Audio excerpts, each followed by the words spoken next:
This is The Week on WURD, a podcast featuring the roundup of the most interesting, informative, and entertaining interviews from WURD Radio. You can listen to WURD Radio anytime, anywhere on WURDradio.com and the WURD Radio app. Give us a play and download it today. In this episode, Dr. Abike James is an OBGYN at Penn Medicine. Dr. James spoke with Karen Taylor Bass on Soulful Sunrise about how trauma can imprint on Black women's bodies after enduring domestic violence in light of Cassie Ventura's testimony in the federal trial of Diddy Combs. And Linn Washington is a journalism professor at Temple University. Washington spoke with Solomon Jones on Wake Up With WURD about the truth behind the recent Trump executive order, which has given refugee status to 59 white Afrikaners from South Africa, claiming they're victims of genocide. But first, Dr. Jelani Cobb, author, political commentator, and dean of the Columbia Journalism School, joined Dr. James Peterson on Evening WURDs. They discussed the arrest and detention of Newark, New Jersey Mayor Ras Baraka and the cultural impact of the new movie Sinners. Very excited to welcome to the program for the first time Dr. Jelani Cobb, who joined the Columbia University Journalism School faculty in 2016 and became dean of that school in 2022. Dr. Cobb is an author and has been a staff writer at The New Yorker since 2015. He received a Peabody Award for his 2020 PBS Frontline film, Whose Vote Counts, was a finalist for the Pulitzer Prize in commentary in 2018, and has been a political analyst for MSNBC since 2019. Dr. Jelani Cobb, or I should say Dean Jelani Cobb. Hey, how are you? The most distinguished title I could have is Brother Jelani Cobb. I know that's right. What's up, good brother? How you feeling today? Oh, don't ask me that. Okay.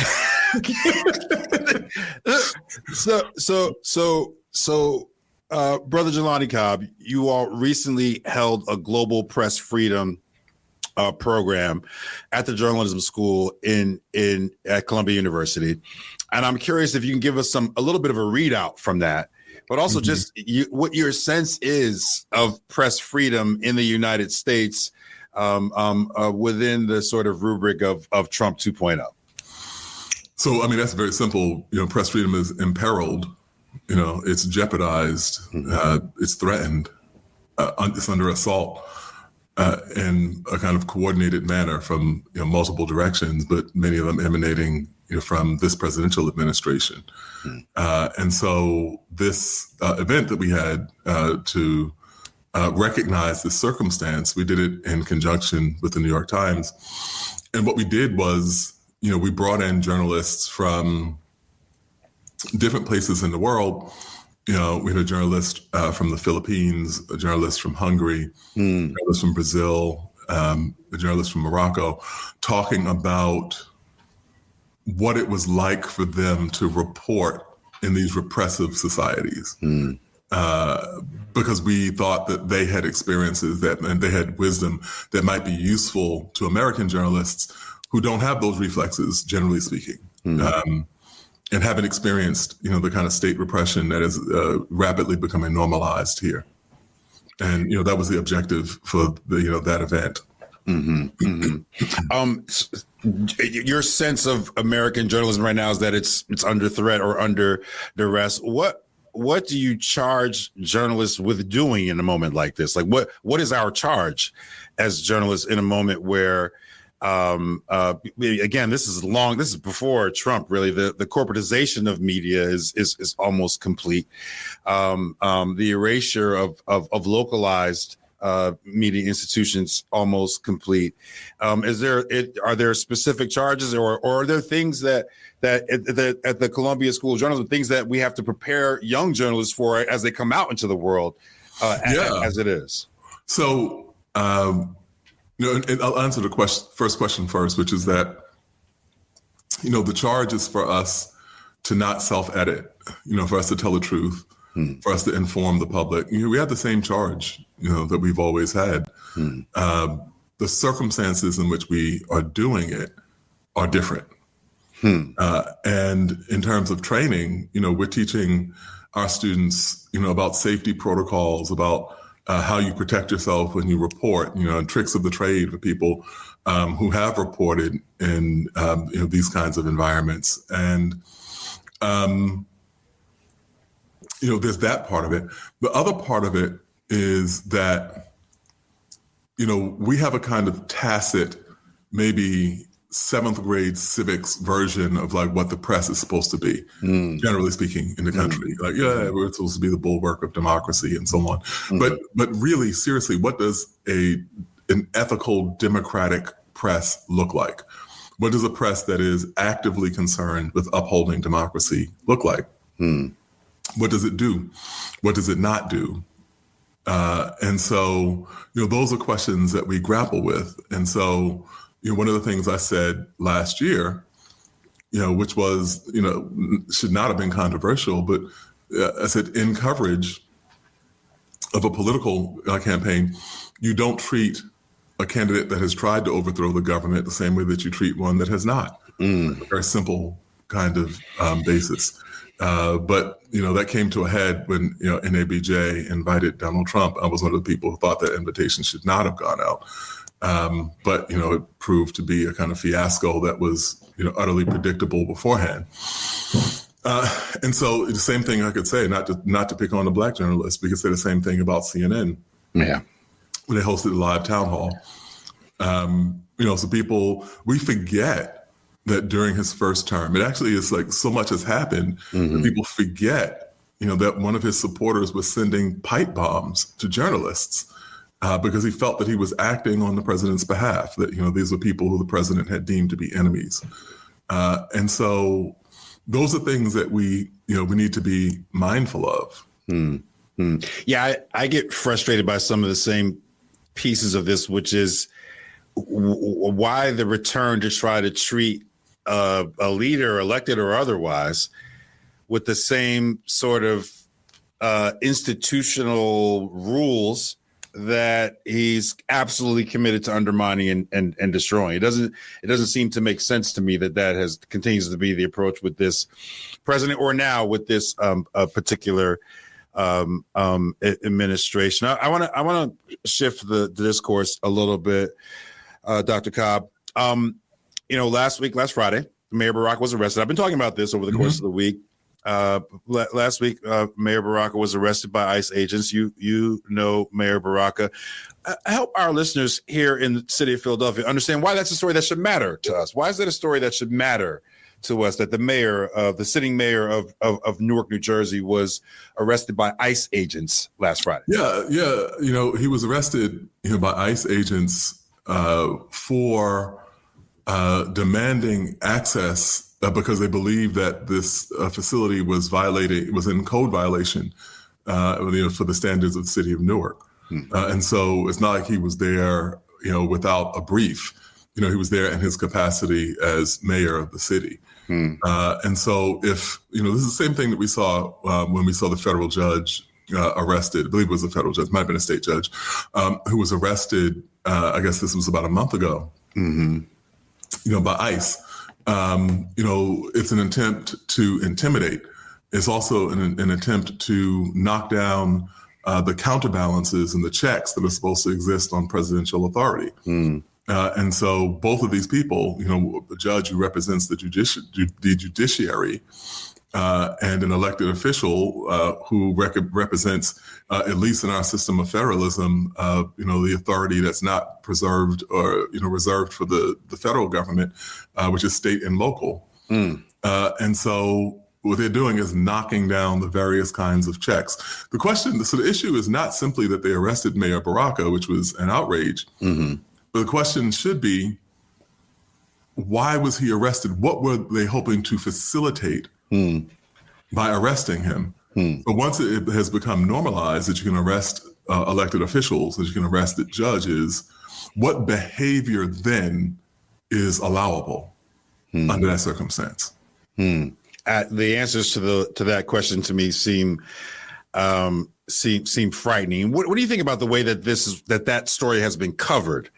We saw some national media attention to it. I'm curious as to your assessment of how that particular story was covered. If we're talking about the same Wisconsin judge, that judge has now been indicted for interfering with ICE agents trying to arrest an undocumented immigrant. What's your assessment of the coverage of these these stories that we could name a few more, but these stories that get right to the core of the checks and balances of this fragile democratic experiment. So there are two things. One, whenever people talk about coverage, I always say that it's almost an impossible, like, philosophical question, because there's so many different types of media that, one story is going to be refracted through lots of different lenses. But if we're talking about kind of large mainstream news organizations, which is what we generally think of when we're talking about coverage, I think that, with a handful of exceptions, we have not seen connecting the dots. What is being done here and the way that it erodes any kind of check on presidential authority, which is increasingly dictatorial. And so this person has dictatorial aspirations. And these are steps that are meant to enable that kind of authoritarian behavior. Yeah, I hate when I do this, because I also hate when other people do this. But can you imagine former President Barack Obama accepting a $400 million gift from a Middle Eastern nation? Oh, I mean, it just can't even. I mean, because it's so absurd. They got mad at him for wearing a tan suit. Indeed. They thought that was unpatriotic. And then the other, I mean, it's just practical. Besides the fact that this is an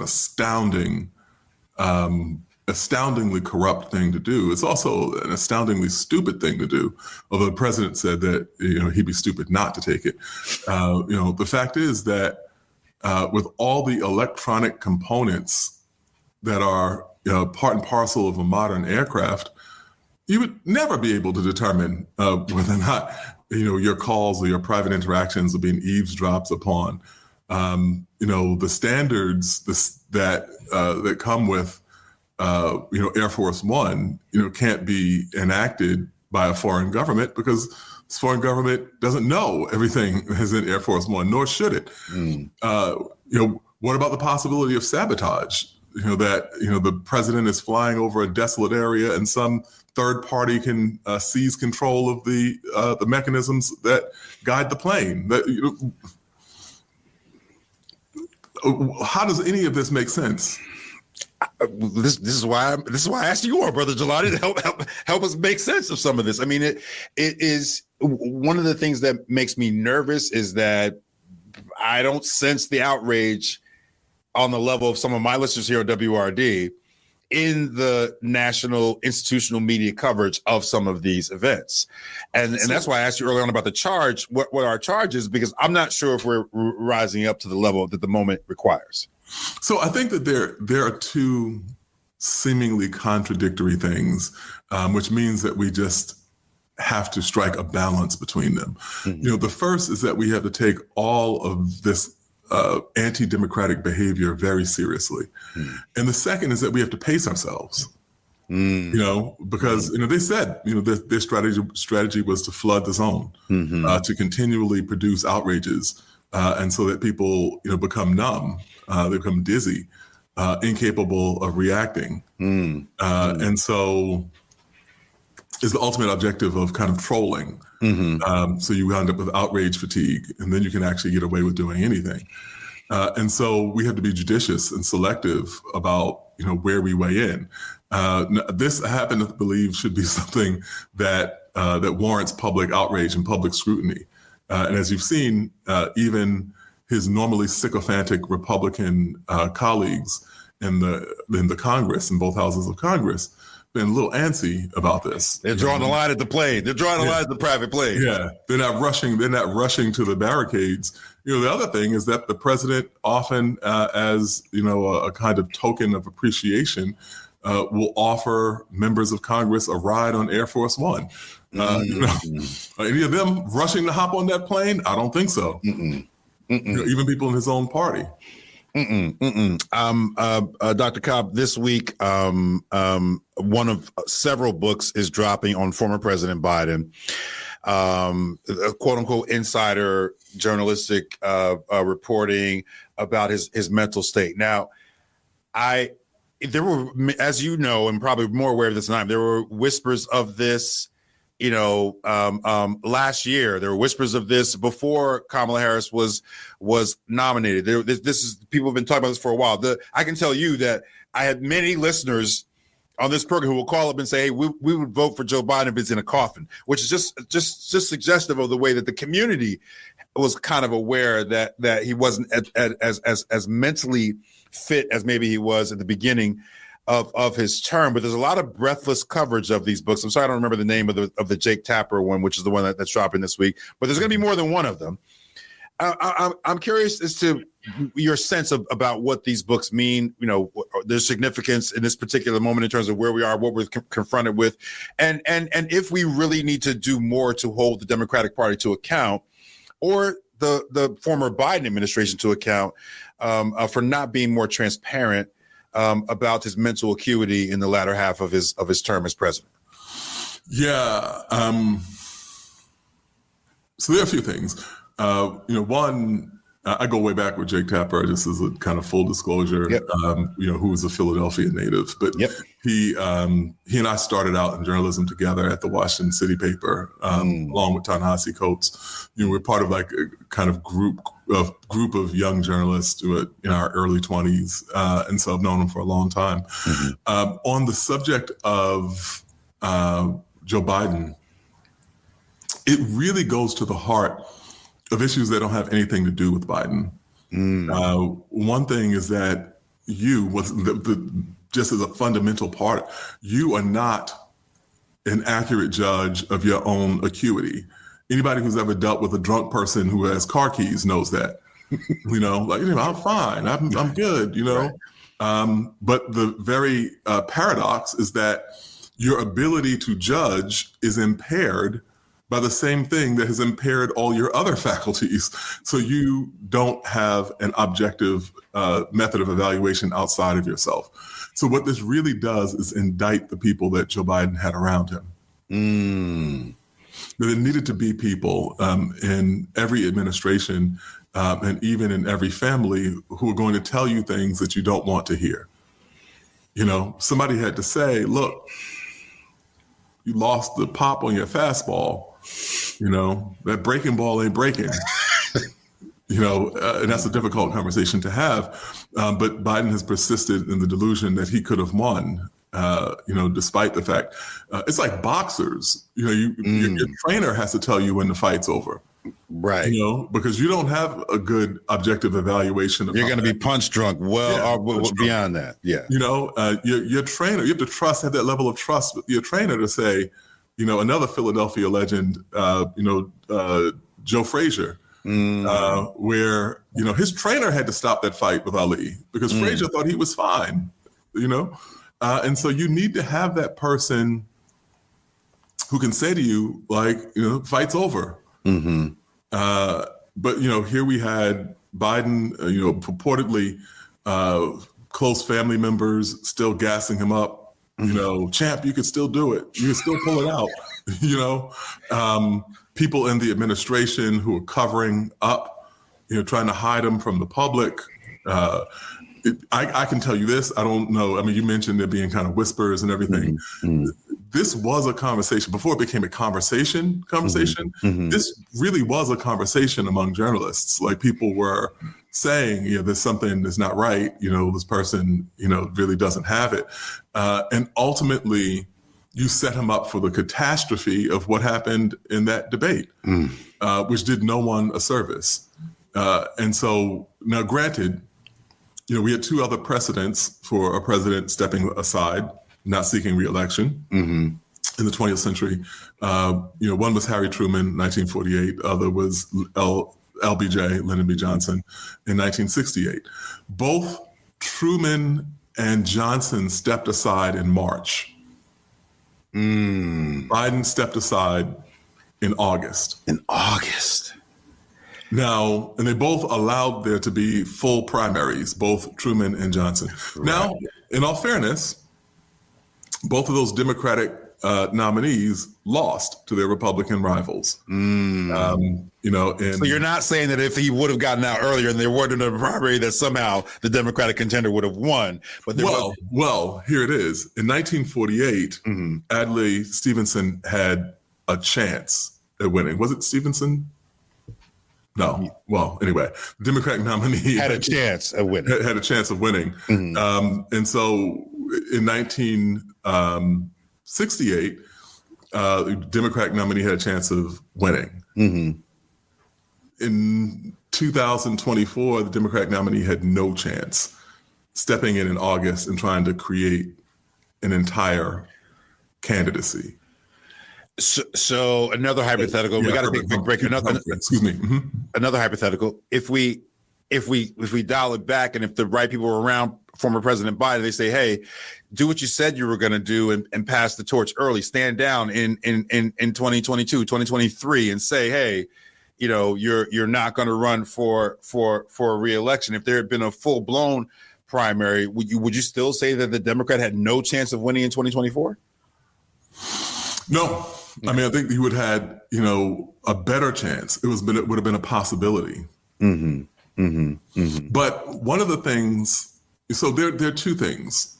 One was the kind of dynamic that went into people actually preferring Donald Trump over Kamala Harris. That can happen in any election. There's lots of things that go into kind of who you like, who you like, and who you don't like, and all of the things. I can tell you some stories, stuff I've seen in politics. I'm sure you got stories too, of why people, electoral behavior is, we think, political scientists talk about the rationality and decision making or whatever.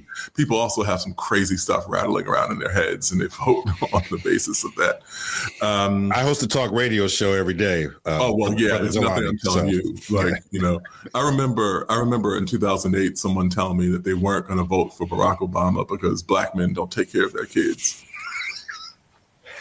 They said this with a straight face. Yeah. And so I was like, yeah, okay. But beyond that, the real dynamic that we, have to pay attention to was that dramatic drop off in Democratic participation, period. And that's even though people knew what Donald Trump represented. So you have those millions of people who voted Democratic previously who didn't come out and vote. It's not like Donald Trump won over. I mean, some places he did, right. But in other cases, the margin that he picked up where he did better in these former Democratic strongholds was just because Democrats didn't come out. Part of that may be that they felt that Kamala had been forced on them. People are loving this conversation. Folks on Facebook, Calvin says, always enjoy watching and listening to this brother on MSNBC. Someone at Zen says, I just saw this brother on television half an hour ago. So I know you're busy. Sarah Lomax is also listening and enjoying the conversation and reminding me of the event and programming you all did out in Italy earlier this year. Yeah. Dr. Cobb, so you and I have talked about Sinners offline. I still don't want to spoil it for folks, even though I think that it's been enough time for people to see it, right? If you haven't seen it, that's on you. That's really on you. It is. You have plenty of time. You have plenty of time to see it at this point. It is coming back into IMAX tomorrow. Yeah. For about a week. So it's worth it to say that. But Jelani, you had a chance to speak with Ryan Coogler before the film dropped. Do you mind sharing a little bit of your insights from that? Folks can go check it out at WNYC. The link is still live, the podcast, but just give us a sense of what it was like. The radio hour. Yeah. Yep. So one thing about him is that, he's just like an amazingly humble dude. He reminds me a little bit of Andre 3000, if you ever interact with him, like this person who's capable of doing incredible things with their art, but like you interact with them and that's like who you get, like is just the person that they are, That's right. He's the type of dude that talks the same way to the head of Warner Brothers Studios as he talks to like his homies he grew up with in Oakland. A very kind of genuine person. He is who he is wherever he shows. He shows up. Yeah. Another thing, is that if you look at his work, one of the things that kind of stood out to me, over the course, kind of like reviewing his films and everything, working on his piece, is that he tackles these big themes, but he also incorporates an element of his own life or questions relating to his own biography or family history in them. So, Fruitvale Station is a depiction of the last day in Oscar Grant's life. An extraordinary film. Extraordinary film. His first film. And that film tells the story of a Black man born in the same city as him, grew up in the same city as him in the same year. Mm-hmm. And so it's a there but for the grace of God kind of narrative for him. Mm-hmm. Because when Oscar Grant was killed, he was in his first year. Ryan was in his first year of film school. Mm-hmm. And he's looking at like where his life is and how this could have been him in some way. Mm-hmm.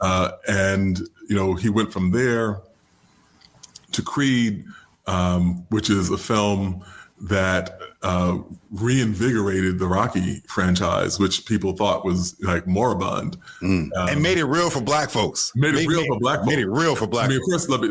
First off, like we already thought Apollo Creed was the star of the movie anyway. Right. That's just what it was. Yes. Shout out to Carl Weathers, rest in peace. But he reinvigorated that franchise, and he did it in part because his connection with his father, was through sports movies, especially the Rocky franchise. Mm-hmm. And so that connected to him, and his like paternal kind of connection. And then, the film that really kind of launched him into, being on the verge of being a household name. I would say he probably is a household name now, but Black Panther, which is a Marvel comic book story, but it's also, in his hands, this really complicated, layered evaluation of what we owe each other in the African diaspora. And Marvel had never grappled with questions that weighty. I mean, it had political elements, certainly the Iron Man movies, were political, and the nothing as nuanced as Killmonger's character in the first. Oh yeah, no, there's nothing even like close to the level. No, and I'm a comic book guy. I love Marvel. I've been on it for a while. Love Black Panther in the comics, but nothing as nuanced as that. No, nothing as complicated as that, or really as risky as that. They made Wakanda Forever, the sequel after his lead actor died, Chadwick Boseman, rest in peace to him as well. But, made that movie a success, despite all of the kinds of obstacles that were in his path. And then he lands with Sinners, which is a wildly original film, very different. If you tell somebody a movie is about the blues, Christianity, and vampires, they're going to be like, yeah, that's going to suck. That's just generally what people are going to say. Right. But he puts together this incredible narrative that is sifting through all of these questions of identity and history and loss and legacy and the dynamic impact of the blues in American life and global culture, really. And at the same time, he's grappling with his own family history in Mississippi. And so there's always that kind of connection in the work that he's done. It is. I mean, he in conversation with you, there's a moment in there. He obviously takes his craft very personally, but he did all the press junkets. He gave a lot of interviews, but there's a moment in his conversation with you where he gets really emotional. Yeah. Right. And it's around where he's John Singleton was kind of a mentor of his. Listen how many rest in pieces we got to say in this conversation. I know. Rest in peace to John Singleton. And note, we're all talking about Black men. Just the facts. But he gets he talks about John Singleton as a mentor, and he talks about like what Spike Lee had to do. That's right. To raise money for Malcolm. But when you were in the room, so how did you experience? I mean, when I say he got emotional, I mean he broke down, right? So like, how did you experience that moment in the interview, and what do you think was going on there? Because again, he gave a lot of interviews. I'm not sure if he got that emotional with any other journalist or interviewer on the junket kit for Sinners. Yeah, so that was a really interesting moment, because in order to appreciate how significant it was, you also have to give a little bit of context, which was, you interview people, you know how it is, and like dealing with people who are in entertainment, like all kind of things happen with their schedule and everything. Yeah. We were supposed to do that interview on a Thursday, and then like at 3:00, and then on Wednesday at 3:00, at 1:00, they were like, "We got to do it today." You ready? That's what? Wait, what? It was like some of a miscommunication. I don't know on whose end it was. It was like, no, it's not Thursday. It's today. Right now. So I dropped, and my life is kind of busy. Kind of? I cancel. How many jobs do you have? Yes. Right. I cancel everything. And I live uptown. I had to get to the bottom of Manhattan in time for this interview. I barely get there. And then they get stuck with something, and they don't arrive till like 2 hours later. Okay. Hurry up and wait. We know this game. Hurry up and wait.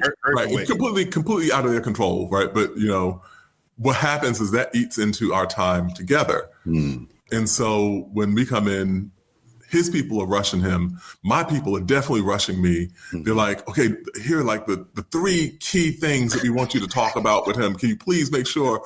And I'm just ignoring them. Like, he sits down and I was like, hey, brother, how you doing? Period. How you, like, I'm just like, we're going to do small talk. We're going to do like whatever, because you can't jump into a conversation like that. And so we talk about travel. We talk about, him getting to New York, jet lag, all this stuff. And then after enough time has gone by, we settle into the interview. And I just completely am not looking at the clock at all. Right. I was like, we're just going to talk. If we talk for 5 minutes, then that's what the interview is. If we talk for 50 minutes, then that's what the interview is. Like, we're going to just do this. And we get into this conversation about, the filmmakers that came before him. And he got choked up for a second when he just mentioned John Singleton, because of everything that Singleton meant to him. And then we started talking about Spike Lee and what Spike Lee had to do in order to make the film Malcolm X. And some of us who are old enough will remember this, when the studios wouldn't give him money to make a movie about Malcolm X. And, he went door to door. He went to Michael Jordan. He went to Oprah Winfrey. He went to every Black person of means to see if they would support this film. That's how Malcolm X got made. And so I said to him, because he kind of paused when I said that, I said, what does it mean to you for him to do that? And he replied, it means that I would never have to. Now, that's an incredible gesture of humility, I think, just to say, because it's one thing to be able to say something like that, to say, like, this person paved the way for me and so on. It's another thing to be able to say that when the whole world is singing your praises, everyone's saying that you're genius, then your movie is #1 in the country, people are saying, I've never seen this before, and so on. And to still be able to be humble enough to be choked up about what this other filmmaker did, was it Malcolm X 33 years ago now? And to have that kind of cognizance and consciousness is just, I thought it was a really significant moment. It was, I think one, it's the best interview, and I've seen more than a few interviews with Ryan Coogler. The best interview I've seen with him of the bunch for any of the films so far. And maybe for folks to understand some of that emotion too, Brother Jelani, you can do this better than I can. Help people understand the deal that Ryan Coogler got to make Sinners, because I think that's part of where some of that emotion comes from and where some of the hoopla came about in terms of the first week's earnings of the film, whatever. But he has a fairly, not rare, but a unique deal. Yeah, it was also weird because he has a deal. He gets first dollar gross, which is, sometimes offered, that his cut will start kind of generating before the studio does like its final accounting. And the thing that really, people kind of lost their mind over was the fact that the film would revert back to his ownership in 25 years, which really means that, Warner Brothers has a quarter century to monetize, this film. And, he said something that was very simple, straightforward. Look at the blues. It's a story about Black artists who didn't own their work. Like, how can I make a story about Black artists who didn't own their work and not own my work? And not own my work.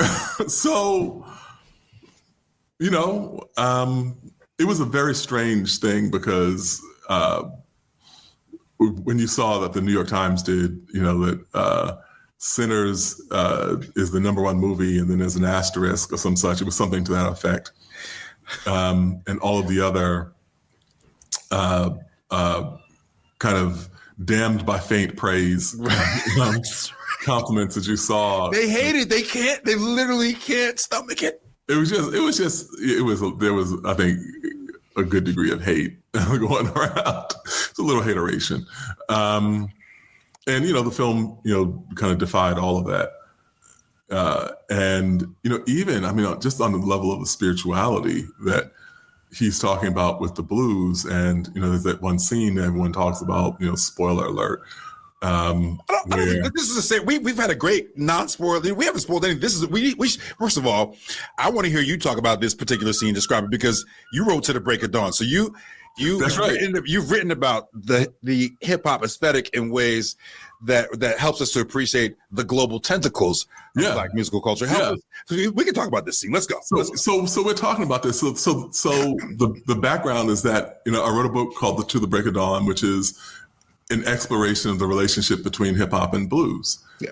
And, you know, Ryan has this scene where, you know, Sammy, who's the kind of central character, or the character at the center of the plot, you know, begins playing this song, and the song literally kind of opens up the world. And you can see all of the ancestral music and ancestral culture that was poured into the blues, like everything we took from us in West Africa. And, you know, Ryan and I had talked about, I believe this was outside the studio, but we talked about Amiri Baraka, you know, Leroy Jones' book, Blues People. And he said that a slave master could outlaw the physical artifacts of West African traditions and culture. You know, they can break a sculpture. You know, they can destroy objects of religious worship. They can even ban a language. They can forbid you to speak a language and kill off the memory of that tongue for you and your progeny. He said, but you can't take music out of people. He's like, because what it is, it's like, you know, your relationship to music is essentially your relationship to time. And so Baraka talks about that, like, how are you going to get that out of people? That's why music was able to make the transition across the Middle Passage with us in a way that other physical objects, you know, did not. And so in that scene, you see a kind of visualization of the thing that Baraka was talking about, you know, where literally, you know, you see this West African tradition, and you see the African griots, and you see the dancers and drummers and so on. And what threw me off, because I was like, okay, I get it. What threw me off is when he went forward. You see the DJ, you see the brothers sea-walking, you see the brothers breaking. Extraordinary. You know, you see the rapper, you see all of this. And it's like this one spectrum, you know, with the blues literally in the middle of it. And so, you know, that's it. That's fundamentally, you know, it. And then we went to all these other places that we're talking about, you know, the West African religious traditions and Ifa and, you know, the concept of what Robert Johnson was really doing at that crossroads. At the crossroads. Was it Papa Legba or was it the devil? We don't know. Right. That's right. They transmogrified Papa Legba, the figure of West African religious deity, you know, into a character that they, you know, defamed and reviled, you know, and said was the devil. And so, and even, you know, in other contexts, you know, Ryan talking about the West African significance of twins, you know, where you have those two characters played by Michael B. Jordan, Smoke and Stack, you know. Man, the layers of that film, I've seen that film 3 times. I had the good fortune to see it once before it was actually even complete. I saw an early cut of it. Then I saw it again on the premiere, and then I went back and saw it, you know, with my wife and her family. And each time I saw that film, I got another layer of understanding out of it. Wow. Dr. Jelani Cobb, I really appreciate you taking time out of your crazy schedule. Thank you. To join us here on Evening WURDs. I hope you'll come back soon, good brother. I really do. Thank you. I appreciate that. You're listening to The Week on WURD. Represent your favorite station in style. Look for Afrocentric tees, hoodies, tumblers, notebooks, mugs, and more. Just click the shop tab at wordradio.com. Show the world that you're all about Black Talk Media. You gotta look good.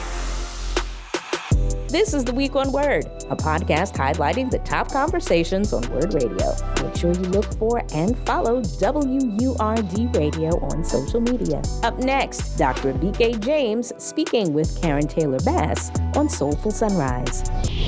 Our amazing guest today is Dr. Abike James, and she is on the forefront for equity, for research, racial disparity in maternal care, but also gynecological care at the Penn Medicine. We want to make certain that we get your questions, 215-634-8065, if you do have a question or concern, or put it in the chat. But I want to welcome my guest, Dr. Abike James. Good morning. How are you today? I am doing great. It's a pleasure to be back, Karen. And it's a pleasure to have you back. So, Dr. James, as the media refocuses on trauma once again, it's always focusing on trauma, but the trauma as it impacts us as people of color, especially as it pertains to high-profile trials like the Sean Diddy Combs case. How can you share with us how trauma imprints itself in the female body? As we define flow, what does that look like for us? You know, not just reproductive energy, but health energy, and how trauma can block our flow and disrupt our life. So I thought we can examine it through the decade if possible. 20s to 30s, we're in our foundational years. For women in their 20s, they have may or may not have experienced trauma. What are some gynecological signs that the body may be holding trauma, even when we're not aware of it in our 20s through 30s? So it's really, this is such an important topic because trauma it's all around us. It's in these cases, but it is common in our experiences and more common, unfortunately, among Black women. And we really, as you said, carry it. I feel like it imprints in us and it manifests. So this is sort of overarching, and then we can split it up sort of by the decades. But Sure. It imprints mainly in psychological well-being and health. And you know, I was on a little bit earlier when you were talking sort of about things like breathing. And it really does, and being calm and being still. Well, it blocks that ability, right? When the stress of trauma hits you, it causes things like avoidance. You're unable to appreciate joy, and which then is, we talk about the words depression and mental health issues and anxiety, and all that is the blocking, I think, of joy in your being and your soul. And then what that subsequently does, and then what I'll see sort of in health are the physical manifestations. So we move from mental health, we move from that inability to appreciate joy to then having effects on, and this has been shown in research on the cardiovascular system, the heart system, so heart disease, physical manifestations, and then even in my work of delivering in maternal care, reproductive care, we'll see it transpire there and contribute to disparities in health outcomes in the reproductive space. So it really is this insidious effect that really can take over. So coming to the 20s, I would say that is sort of the start of where you will see its effects. And so all of what I've talked about, but I would talk about the effect on menstruation. And if you bear with me a minute, I'm an educator, so just understanding how we menstruate. Sure. You hear? Yeah. Yeah, sure. It begins with the brain, and you mentioned the brain. There's a structures of the brain, the hypothalamus and the pituitary. Those are two glands and structures that start the process of what we call ovulation, which is your ovaries then releasing eggs. And that is, if an egg is met with sperm, that's how you get pregnant. Well, the uterus builds up something called your endometrial lining to meet that pregnancy and to nourish it. If you don't get pregnant, it sheds. That shedding is menstruation. Well, I mentioned that it all starts sort of with the brain.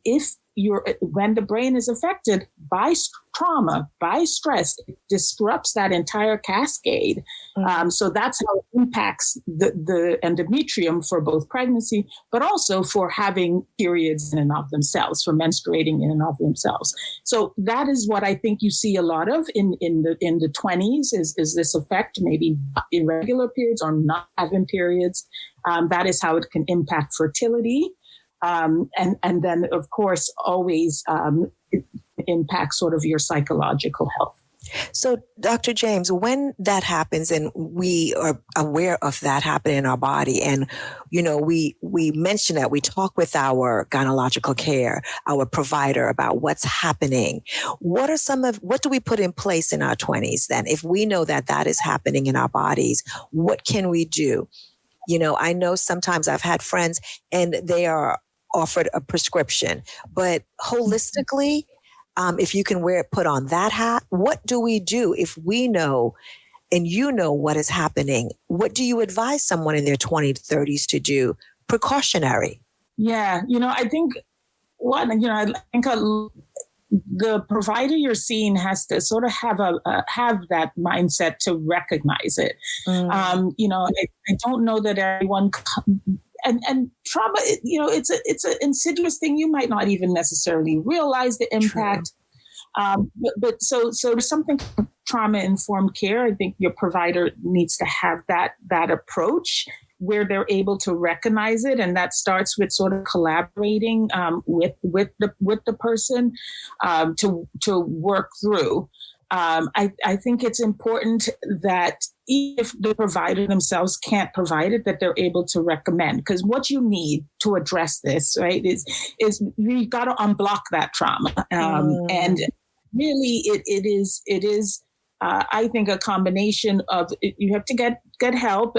There are psychological experts there, but again, like you mentioned, being holistic with it so that it is something that we can receive.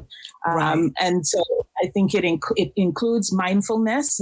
You did some sort of breathing exercises. It really means being intentional, I think, to addressing it, to facing it, so that you can. I mean, this is deep-rooted things. And so it's not a quick fix. We can give, and we do give hormones to produce the period. And that's just, it's taking over the brain and the processes I've talked about. And that's what we do to produce it. But it's not fixing the blockage. And so you're saying... not to interrupt. Yeah. Sorry. Yeah. You're saying that we need that foundational, that we have to tap within to get that. And I want to pivot on the 30s to 40s, because I know that you have so much information and the limited time. So let's talk about the 30s to 40s for women as we see this on trial now, facing many decisions, working, living longer, understanding who you are now.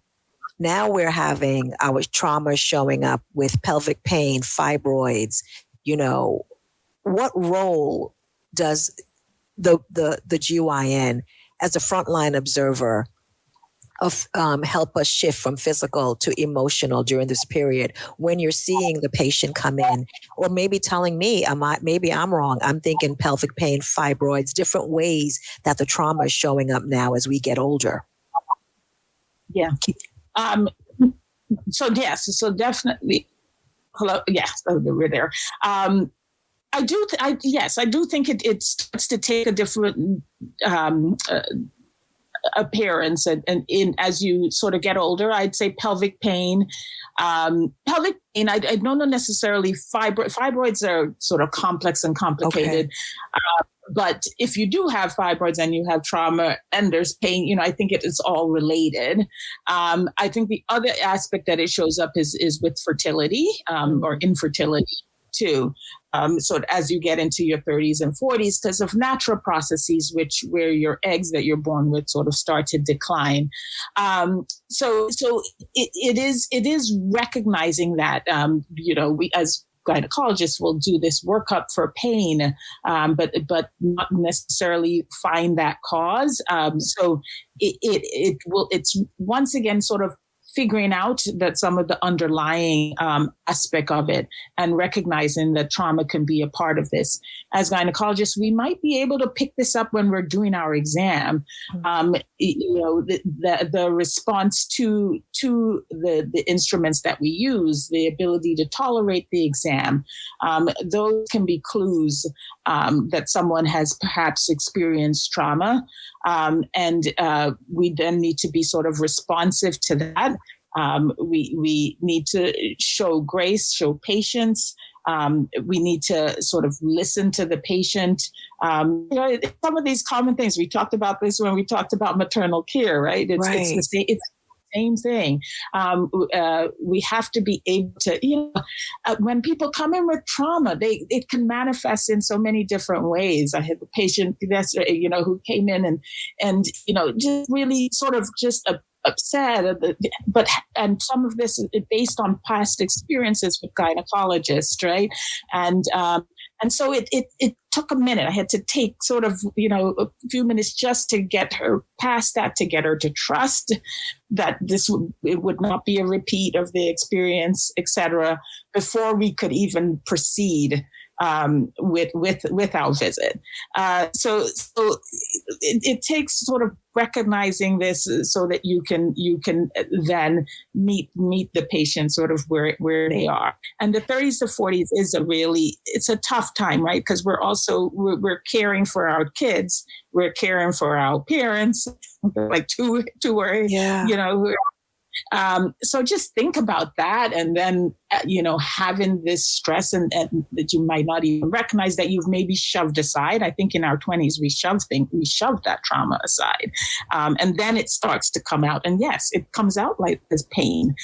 It comes out as irregular bleeding. It comes out in these ways that a gynecologist should hopefully pick up on. And you said something about the patient that you had, and it took you a moment just to be able to address the concern and make certain that they understood that this was a different experience and that you were a different doctor and you were going to, so forth. How much time do we have with the doctor when we go for an exam? Because I'm thinking, when I went this year to my doctor, my GYN, I think I may have had 22 minutes. So what is the average time that we're going to be able to unpack this trauma in our body when we go visit the doctor?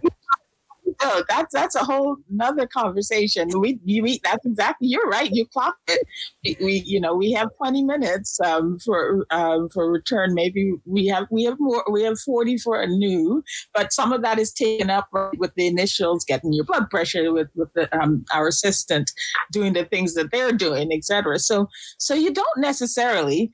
I'll put a plug in for it. Sometimes why we might run late. So sometimes that provider who might take that time with you understand that if they're taking that time as they should, they may be running late.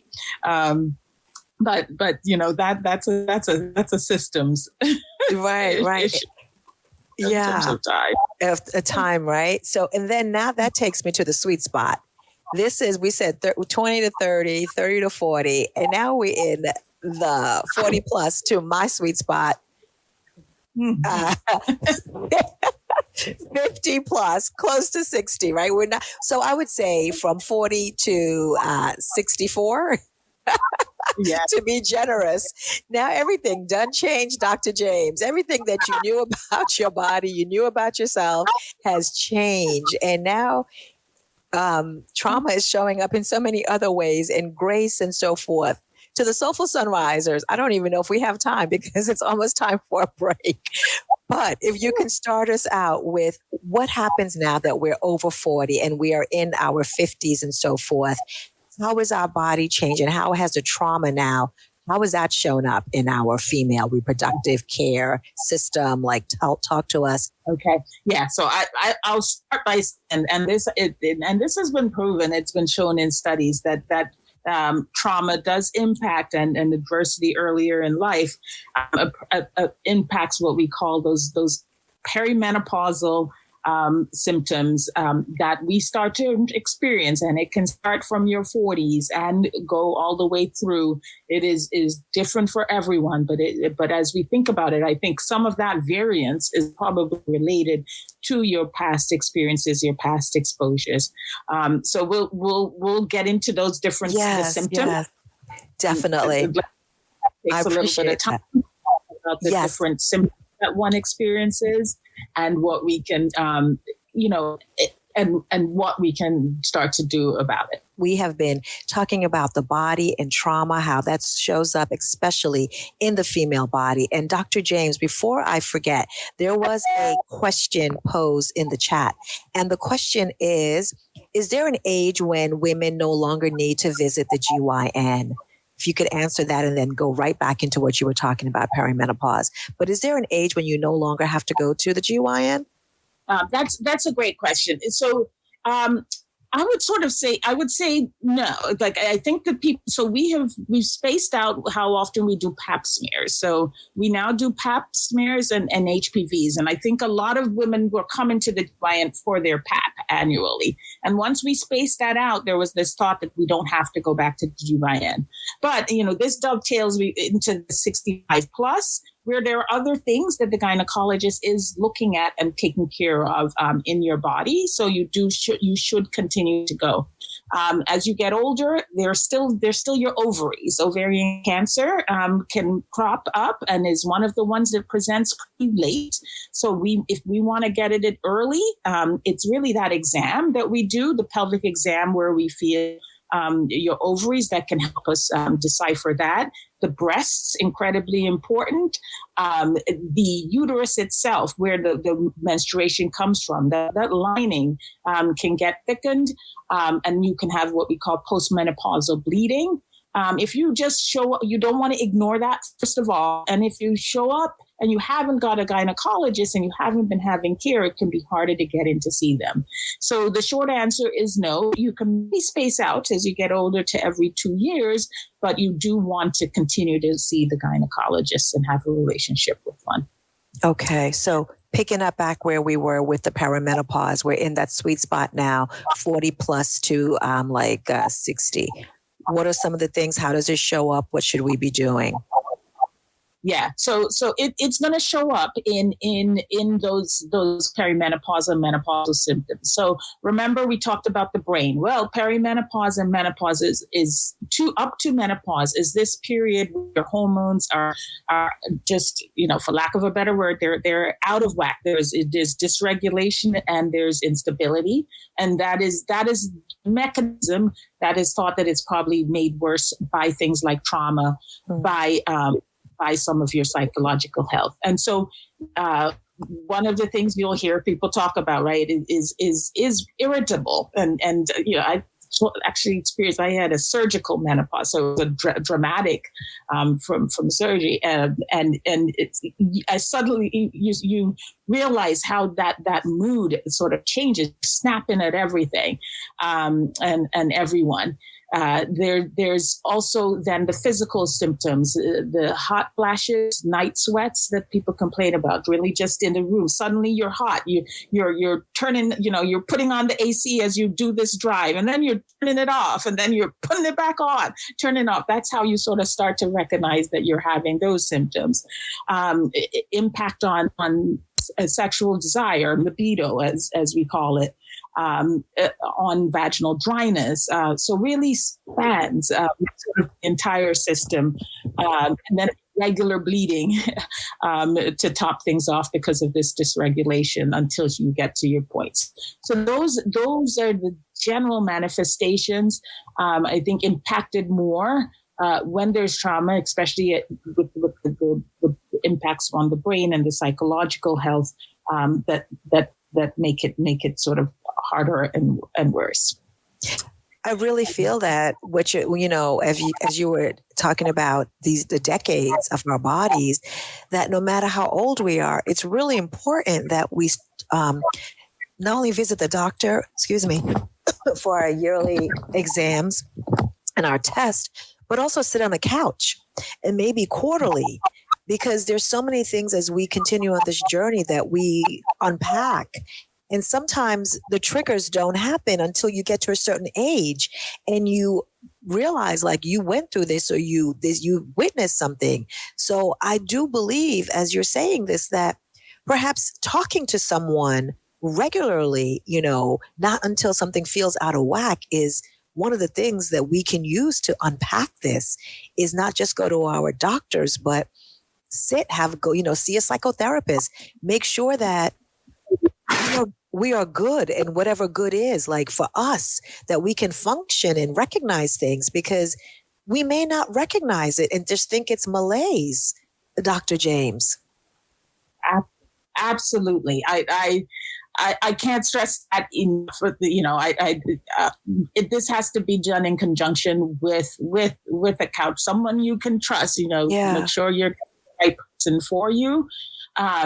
But because of the interconnectedness of our brains to our bodies, our mind, all of it, it is really hard to try to just address it at that one level. Like I said, giving a pill, giving a medication, because, now we have some medications also, right, for perimenopause we can replace some of those hormones, and that may make things a little bit better. But like you sort of alluded to, that's just sort of a little bit of the icing. That's covering it up a little bit. Yeah. If we started this conversation with unpacking and unblocking, and that really does take sitting with someone and having that relationship to really start to unpack and to unblock. And I truly think that through the years, that is essential, especially if you have experienced, serious trauma. But I think the problem is sometimes we don't even realize we have experienced it. So as we get older, how does the body, our female body, shift from strength and vulnerability after 65, especially for women who are now 65 plus and have survived trauma in their bodies, in their brain? How does it shift now? Yeah. So as we get over 65, I mean, we've been holding so much up. I feel like over 65, it can go either way. Sometimes there's the wisdom of the age that helps and can provide that support for younger folks, and that would be goal of how we get there. If you've done that work and have had that help and that assurance, and where you get to that point of having the wisdom. But unfortunately, sometimes it's the other way, where you have just given of yourself and this entire time through it. And you get to this point and you give up and you break down. And then that manifests. Those folks, most likely, they weren't going to the gynecologist. They weren't seeing care. They were avoiding care because of sometimes the trauma that happens when you walk into a gynecologic office. And unfortunately, they present with things sort of that are further gone. Whether it's cancer that could have been caught earlier and treated, but now is at a stage that we can't treat it. Whether it's really severe depression, where they're not sort of able to engage. So I think the moral, or if there's one thing sort of to take away is that we need to face it. And for those of us who are sort of at that stage where we can look back, or we have the knowledge, the sooner the better. So trying to identify it from those 20s, if we can have that impact at that point will help alleviate a lot of the ongoing and cumulative, I think that's the word that you would hear about or read about in trauma literature, is that it adds up over time. It just keeps adding up. We haven't talked about the impact of, society discrimination, racism, right, as we talk to Black women, but those are forms of trauma too, right? So just everything can just sort of add to it. So we need to have more of these conversations so that we can first recognize that this is possible. And so some of what you're seeing, you're not crazy. Right. It's the result of all of these things, so that you can sort of start to unpack them. Yeah. So we're going to go even quicker now. So this is a couple of things I want to get in before we close out. I know. So number one, true or false? If your period stops early, it's just stress. True or false? False. False. Okay. Painful sex is normal after 40. True or false? Also false. Not normal. Not normal. I don't know. Okay. In a second to... Right. It's not normal. It doesn't have to be. Right. It doesn't have to be, and it shouldn't be. The womb can hold emotional memories. True or false? I think that's true. Okay. Yes. Yeah. Mm-hmm. What are, in your opinion, with the little time we have quickly, what are 2 to 3 things that women, sisters, Black women, folks listening can do to empower themselves as it relates to taking back their lives and their bodies? Okay. Yeah. So as we talked about, they, reach out, get help. I think it's important on who you get that help from, though. You need to be very intentional and thoughtful about it. I think there's definitely concordance of care. I know there are not a lot of us out there, but if you're able to find, and especially in the psychological space, so that there's an approach that's holistic, and that is taken into consideration our Black women's journeys. I think forgive yourself if there are in our 20s, etc. There are things that we make, poor judgment that maybe might have been exercised at times.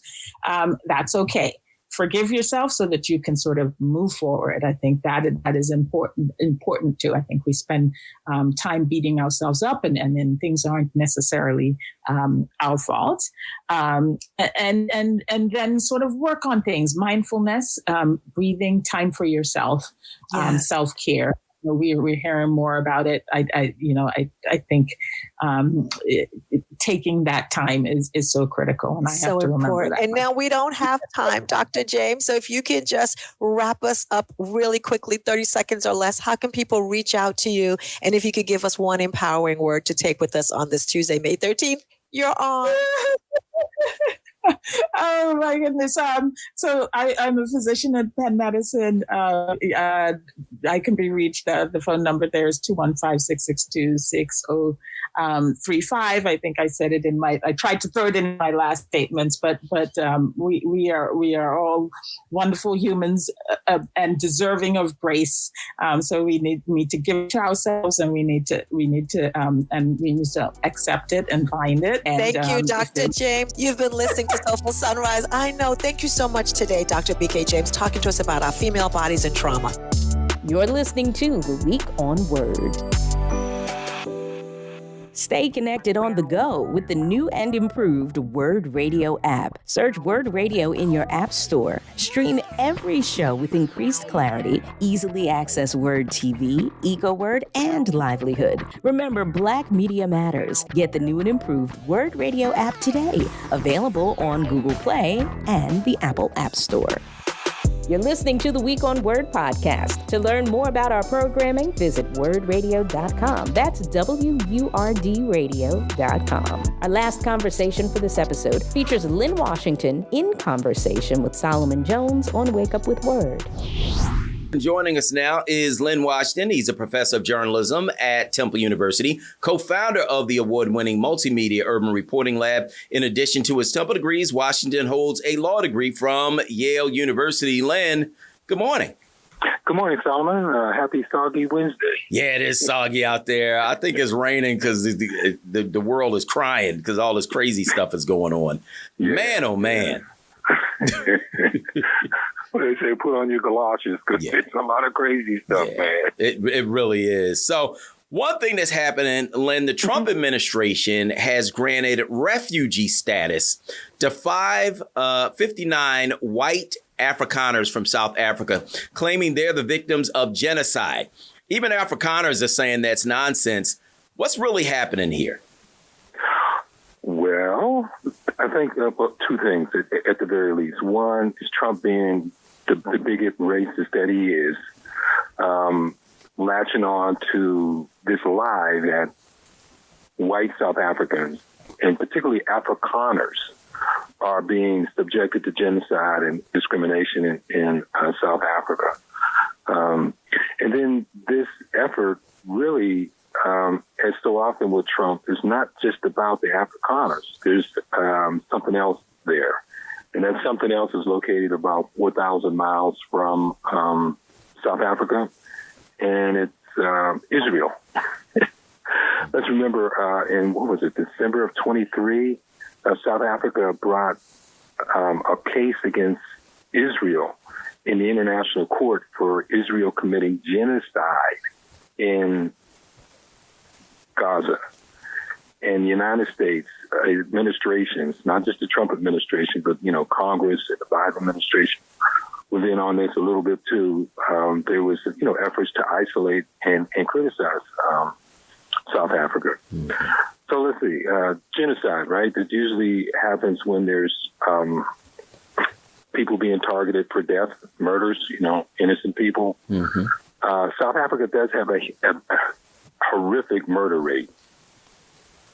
There were there's over 20,000 murders there, in the last year or year before that.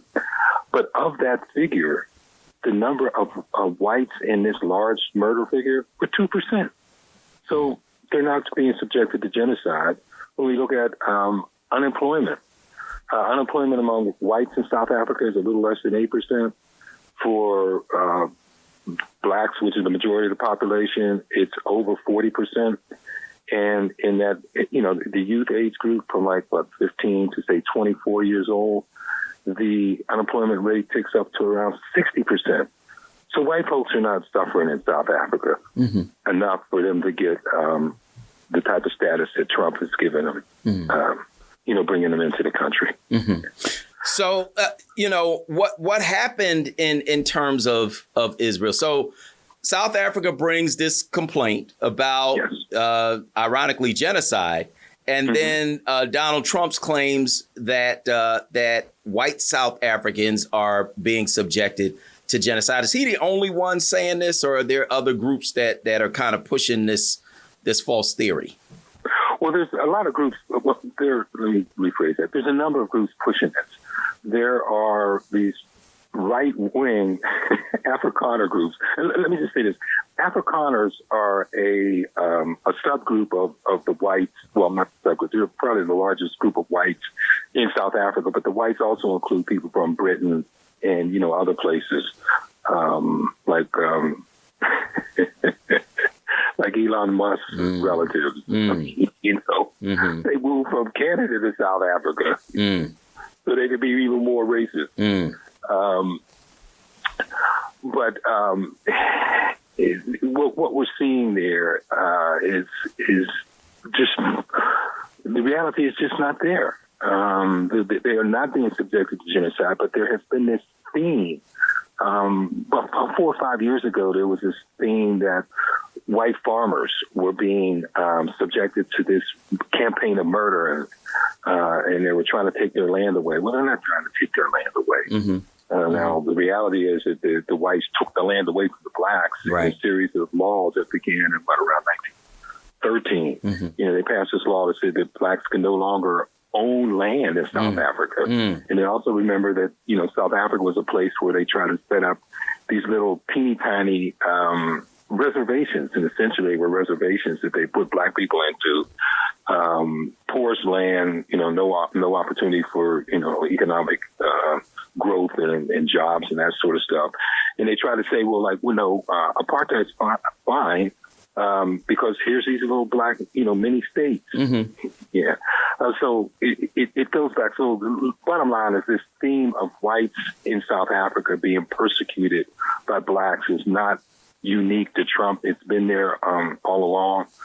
For at least for years in the United States, and in many ways, going back decades, because many whites never wanted to see the end of apartheid. Mm. Why? Because that left them up on top.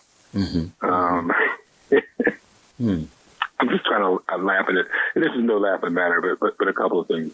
One time when I had some students down in South Africa, we went to a shanty town that was all white people, right? South Africa, because of the enormous imbalance between incomes, some people have swimming pools and, fine houses, and other people are living literally in 10 shacks. Mm. No running water, no electricity, no flush toilets. When you go to some of these shanty towns, and there's like 400 or 500 people per porta potty. Mm.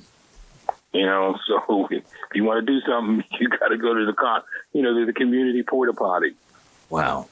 But we found this, and it took me years to really track this place down, and then also be able to get access to it. Mm-hmm. But there was these, white people living in the shanty town. Mm. Now, the shanty town was bad. It was, poor conditions. They had to boil water in these big 55-gallon drums on open wood fires and then run them into their houses. And it was so strange. They built houses, they actually built structures around trailers. So the people's bedrooms were in the trailers, but the trailers were actually inside the houses. I mean, it was so bizarre. Mm. But I remember talking to this woman, man. She's sitting there, we're drinking ginger beer. And she's like, yes, I would be in a much better condition if there wasn't any, if there was still apartheid. I'm like, you would have been poor whether there was apartheid or not. Get out of here, Mm-hmm. But there was that attitude. Mm. There was a resistance in South Africa to any kind of affirmative action programs when there was clear, racism against black people for centuries there. Mm-hmm.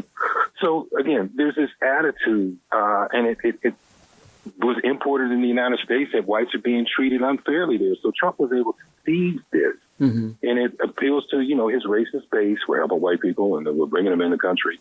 And they're coming into the country as refugees. So that means that they get government assistance.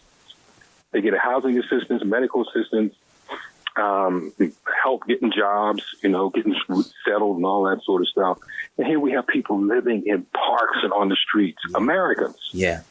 Not just blacks or Latinos or, this ubiquitous phrase, persons of color. There's white people that are living poor in this country. Yeah. And they're bringing racists in. It's just such an insult to Americans, insult to democracy. We got this administration that says, well, we can't have DEI because that means that some people who are at the back of the line immediately jump to the front of the line unfairly. Well, to become a refugee, to get into the United States, you have to be vetted for years. Mm-hmm. And there's a long list of people who, are at the top of the list and have been there for years. And when Trump comes in office, he shuts that stuff down. Right. But now he's bringing in these white South Africans. Mm. And, so part of it is the racism, but part of it is to punish South Africa for what it's doing with Israel. They called out Israel for genocide, and they've also called out South Africa Israel for apartheid. Mm-hmm. Mm-hmm. There's, apartheid structures both in the Gaza and in the occupied West Bank, but also inside Israel itself. There's, apartheid structures that treat, the indigenous Israeli Palestinians and Arabs at a different rate. And the Americans, in their arrogance, say, well, South Africans, you don't know anything about apartheid. How could you criticize apartheid in Israel? Well, we know a little bit about apartheid in South Africa because we lived under it. So you don't tell us that we don't see what we see. So that's what's going on in a little nutshell. and they're bringing these people in, jumping the line on refugees. Trump just came up with this stuff, 2 or 3 months ago, and now these people are supposedly fully vetted and in the country. Mm-hmm. How do we know that they're not criminals and drug dealers and rapists? Mm. Because they're white? What I wonder is this, Lynn, concerning these people coming in from South Africa. They can't be the people who were there and doing great. Because if you were there and doing great, I mean, white people own the vast majority of the land, even though they are the minority there in South Africa. And to your point, you found some people who weren't doing so great. So I'm wondering if, these are the white South Africans at really the bottom of their social structure. There's as we say in diplomatic language, there's a reasonable probability of that happening. Mm-hmm. But let's also understand some of the misconceptions about America. Outside of America, a lot of people think that, everybody in America is rich and the streets are paved with gold. Mm-hmm. So if you're in, say, try to look at it from, the white Afrikaner point of view, if you're in a country where now that you can no longer rule again. Right. That, you'll be on equal footing with black people, which is, just blows your head off. And you have an opportunity to come to America where the streets are paved with gold that you think they are. And it's run by a guy now who has sympathy for you because he's a racist too. Sure, they'll get on a plane and come. Mm-hmm. But, we've seen this before. And the only successful insurrection in America took place in Wilmington, North Carolina, where in November of 1898. Where whites literally overthrew the local government, got rid of the mayor, got rid of the city council, ran all the rich black people out of town. Yeah, there were rich black people, ran them out of town. A lot of them ended up here in Philadelphia. Mm. But these insurrectionists issued a white Declaration of Independence. Mm-hmm. And one of the things that they said in there is that they would no longer be ruled by Negroes. Mm-hmm. Now, there was only like 2 black people on a 12-member council, so I don't know how they're ruled by black folks. Mm. But I mean, that kind of mentality. And that's what we're seeing manifest with this stuff on the Trump administration and these Afrikaners coming over here. I want to talk about the Lyle and Eric Menendez case. So a judge essentially resentenced the 2 of them. They had been sentenced to life in prison without the possibility of parole for killing their parents. The pair acknowledged killing their parents, but said they acted out of self-defense after years of abuse. Lynn, what happened in this case, and how unusual is it for people to get resentenced after admitting their guilt to murders? Well, a number of years ago, 30 years or more ago, these 2 brothers, Kyle and Lyle, they killed their parents. It was a horrific murder. They lied about it. They were put on trial, convicted. And then over in recent years, there's been an effort on the part of the family to try to get them out of their sentence. And they're saying that, they were sexually abused and, they may very well have been. But this is an unusual action that they would get this kind of resentencing just based on the fact that the family says essentially they've suffered enough. Give them an opportunity.